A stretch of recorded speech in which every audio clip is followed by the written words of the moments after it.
بقى طقم ملايه منه كبير ومنه اطفال، تقدري تعملي ماتشنج زي ما انت عايزه وتحطي على السرير دوت اللون دوت زي اللون دوت بنفس الرسمه كمان.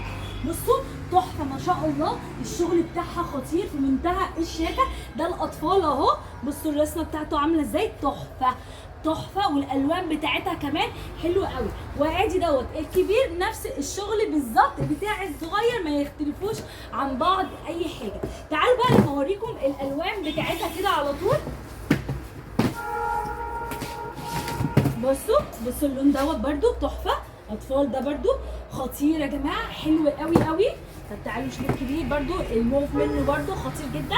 طبعا انت تعالي اتفرجي على الالوان زي ما انت عايزه، وتقدري تختاري بقى اللونين شبه بعض زي ما انت برده عايزه.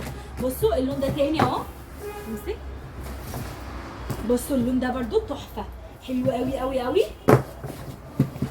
اللون الكافيه برده منها الكبير الاطفال حلو قوي برده في منتهى الشياكه.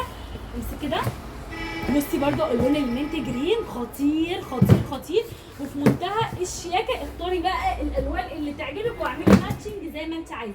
ادي الموف وريتك منه الكبير، ده بقى الصغير منه عشان تجيبي بقى الاتنين شبه بعض ويبقوا تحفه على السرير. امسك كده. بصوا درجه الموف برده تحفه قوي، الدرجه بتاعته هاديه قوي، مديه موف على كشمير كده، حلو قوي قوي. امسك كده. بصوا المنت اهو وريتكم منه في الكبير، ادي اهو الاطفال برده في منه تحفه برده، واللون بتاعه حلو قوي. وتعالوا نشوفوا اخر لون معانا بالنسبه للكبير، الجراي تحفه في منتهى الشياكه. طيب يا هديه دول سعرهم عامل كام يا جماعه؟ عندك الكبير سعره عامل 650 جنيه بدل 750 جنيه. طيب الاطفال سعره عامل كام بقى يا جماعه؟ 785 بدل 900 جنيه. حاجه في منتهى الشياكه وحلو قوي قوي.